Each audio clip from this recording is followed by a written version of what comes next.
दोस्तों, कुछ लोग सोचते हैं कि दुबई एक देश है, पर दुबई कोई देश नहीं है, बल्कि ये यूनाइटेड अरब अमीरात के 7 अमीरातों में से एक है। दुबई का कानून दूसरे अमीरातों से थोड़ा हटकर है। जैसे दुबई के बीच पर बिकनी पहन सकते हैं, लेकिन दूसरे अमीरातों में ये बिल्कुल भी संभव नहीं है। आपने बुर्ज खलीफा के बारे में तो जरूर सुना होगा। इसमें 164 फ्लोर है और इस इमारत की लंबाई लगभग 800 मीटर है। इस इमारत को हम 90 किलोमीटर की दूरी से भी देख सकते हैं। लेकिन अब बुर्ज खलीफा काफी पुरानी हो चुकी है, क्योंकि अब दुबई में बन रही है the power of Creek Harbour, जो कि बुर्ज खलीफा से भी काफी ऊंचा है।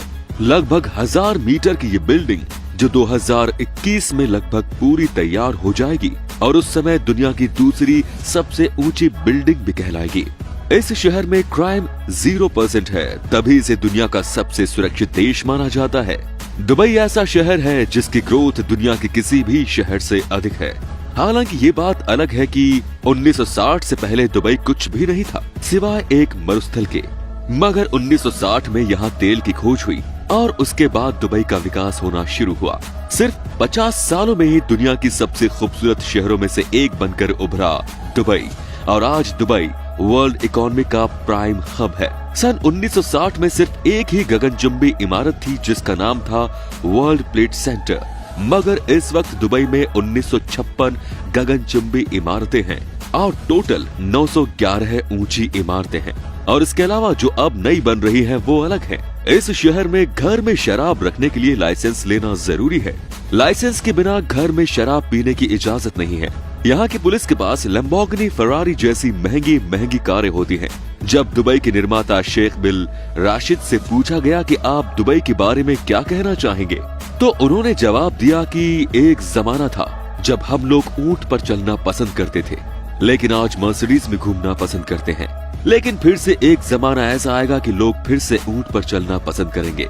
दुनिया भर के देशों में लोगों को इनकम टैक्स देना पड़ता है। दुबई में ऐसा कुछ नहीं है। यहाँ लोगों को इनकम टैक्स देने की जरूरत नहीं है। यहाँ पर शादी से पहले महिला और पुरुष का संबंध बनाना अवैध है। कोई ऐसा करते हुए पकड़े जाता है तो गिरफ्तारी करने के बाद निर्वासित किया जाता है। यहाँ इमारतों के अंदर ही नहीं बल्कि बस स्टैंड पर भी एसी लगा हुआ है। दुबई के मूल्यवासी, जिन्हें अमीराती कहा जाता है, जो दुबई की कुल जनसंख्या का 17% है, बाकी के 83% लोग दूसरे देशों से है, जो ज्यादातर इंडिया, पाकिस्तान, बांग्लादेश और यूरोपियन कंट्री से है। वैसे तो जानवरों को पालने का शौक हर किसी का होता है, लेकिन दुबई के लोगों का शौक इसमें हटकर है। वो लोग कुत्ते और बिल्ली को पालने से ज्यादा शेर और चीतों को पालना पसंद करते हैं। जुम्मे की नमाज के महत्व को देखते हुए दुबई में क्लोज अच्छे से ही वीकेंड सैटरडे एंड संडे की बजाय फ्राइडे एंड संडे का दिया जाता है। यहाँ पर पुरुषों के लिए शेख और औरतों के लिए शेखा नाम दिया जाता है। बुर्ज खलीफा बिल्डिंग इतनी ऊंची है कि 80वीं फ्लोर पर रहने वाले लोगों को सबसे नीचे रहना होना है। तो आप सोच ही सकते हैं कि ये कितनी बड़ी इमारत है। दुबई को सोने का शहर भी कहा जाता है। दोस्तों, सोने का व्यापार यहाँ बड़े पैमाने पर होता है।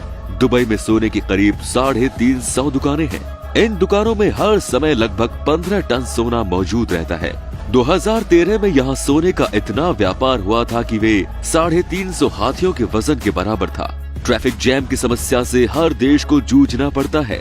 दुबई में भी ट्रैफिक जैम लगता है, लेकिन सुपर कार्स का जब कभी भी दुबई में ट्रैफिक जैम लगता है तो वहाँ सिर्फ और सिर्फ सुपर कार्स की लाइन ही दिखाई देती है। दुनिया की सारी बेहतरीन कार आपको दुबई के जाम में देखने को मिल जाएंगी।